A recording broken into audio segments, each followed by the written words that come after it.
펠리페 마사가 2008년 크래시게이트 재판으로 다시 주목을 받고 있습니다. 자, 이번 분쟁은 포뮬러1의 역사를 새로 쓸 수도 있는 사안이에요. 한편 메르세데스는 아제르바이잔에서 반등의 조짐을 보였지만 여전히 많은 의문에 둘러싸여 있습니다. 그리고 레드불은 막스 베르스타펜과 함께 다시 전력 질주에 나섰습니다. 타이틀 경쟁에 예기치 못한 긴장감을 불어넣고 있죠. 지금부터 이 모든 이야기를 풀어가 보겠습니다. 좋아요 눌러주시고 결승선 채널 구독, 하이프 클릭도 부탁드립니다. 모든 출처는 설명란에서 확인하실 수 있습니다.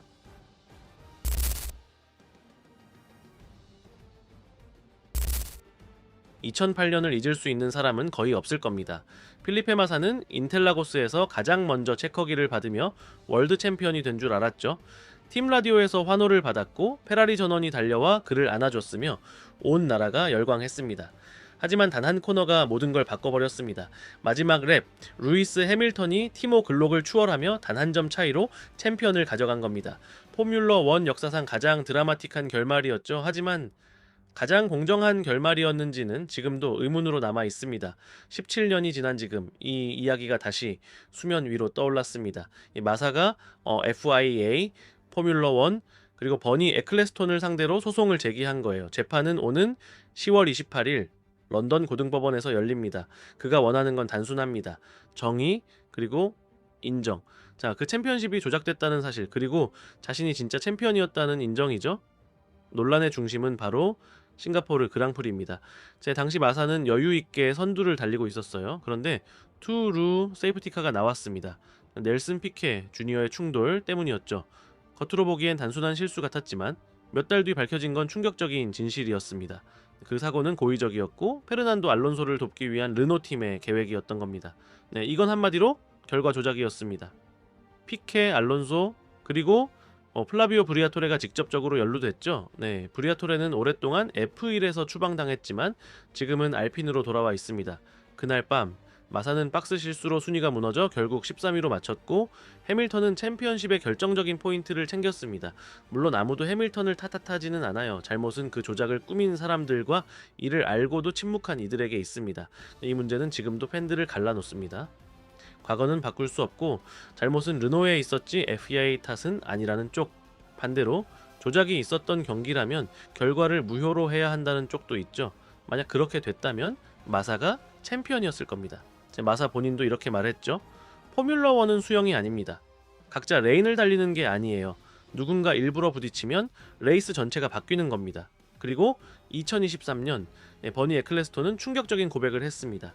FIA와 포뮬러 1이 이미 2008년에 이 조작을 알고 있었다는 거죠. 하지만 이미지 보호를 이유로 침묵을 택했다라고 했습니다.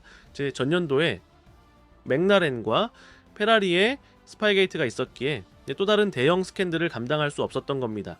결국 남는 건 수많은 만약입니다. 네, 아마 모든 진실을 다 알 수는 없겠죠. 하지만 한 가지는 분명합니다.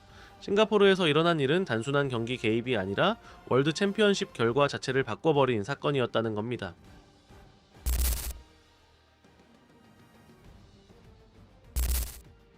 한 시즌 내내 상위권에서 들러리만 서던 메르세데스가 드디어 존재감을 드러냈습니다.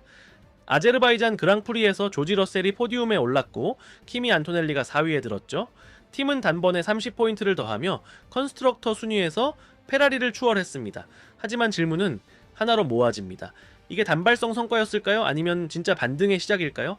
바쿠의 조건은 특별했어요. 네, 낮은 기온 타이어 관리가 덜 까다로운 서킷, 그리고 마찰이 적은 아스팔트. 자, 몬트리올에서 러셀이 우승했던 조건과 비슷했죠. 토토볼프가 두 주말을 직접 비교하며 아직 모든 트랙에서 경쟁력을 갖춘 건 아니라고 말한 것도 그런 이유예요. 러셀은 5뒤에서 출발했지만 노련하게 추월하며 올라왔습니다.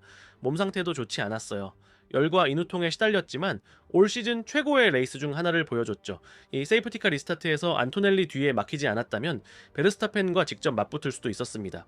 결국 트래픽을 뚫고 나선 뒤에는 24랩 동안 레드불과 거의 비슷한 페이스를 보여주며 격차를 2초 이내로 유지했어요. 지금까지 고전하던 차로서는 눈에 띄는 성과였습니다. 안토넬리도 드디어 의미 있는 결과를 내줬습니다. 시즌 초반 흔들리던 루키가 이번엔 실수 없이 안정적인 페이스와 성숙한 레이스 운영으로 4위에 오르며 자신감을 얻었죠. 시즌을 이어가는 데 있어 중요한 전환점이 될 수 있습니다. 하지만 이제 진짜 시험대가 다가옵니다. 다음은 싱가포르. 느리고 덥고 도심 특유의 좁은 코스라 작은 실수도 치명적이에요. 역사적으로도 메르세데스가 강했던 곳은 아닙니다.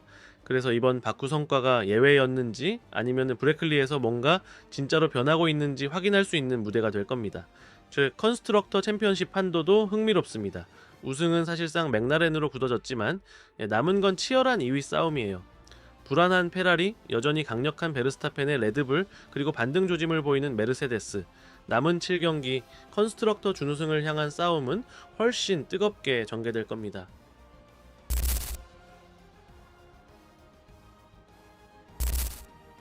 다 끝난 시즌이라고 다들 생각하던 순간 레드불이 판을 흔들어 놓았습니다. 막스 베르스타펜이 몬차에서 우승하고 이어 바쿠에서도 우승하면서 불가능해 보였던 시나리오가 다시 고개를 든 겁니다. 아직 피아스트리와의 격차는 69포인트. 크죠? 하지만 그보다 더 벌어져 있던 때도 있었고 중요한 건 베르스타펜이 있는 챔피언십은 절대 안심할 수 없다는 사실입니다. 베르스타펜 본인은 압박을 애써 밀어내려 합니다. 타이틀을 생각하지 않는다, 희망에 기대 달리지 않는다 라고 말하지만 이 연승이 팀 안에서 뭔가를 다시 불태운 것도 분명해요. 아무도 단순히 형식적인 출전 때문에 새 플로어를 들여오고 세팅을 과감히 바꾸고 철학 자체를 흔들진 않거든요. 지금의 레드불은 분명 공격 모드에 들어갔습니다.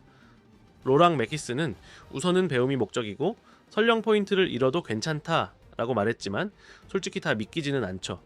몬차처럼 레드불이 역사적으로 약했던 곳에서 이기고 바쿠처럼 혼돈의 스트리트 코스에서도 효율성을 증명했다면 그건 단순한 실험실이 아니라 다시 믿기 시작한 팀의 모습입니다.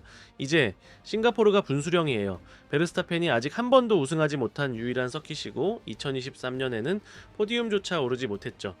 다운포스를 극단적으로 요구하고 무더위 속 타이어 관리가 필요하며 추월이 거의 불가능한 트랙, 전통적으로 레드불이 고전해온 무대입니다. 아마 그래서 메키스가 리스크라는 표현을 쓴 걸 거예요.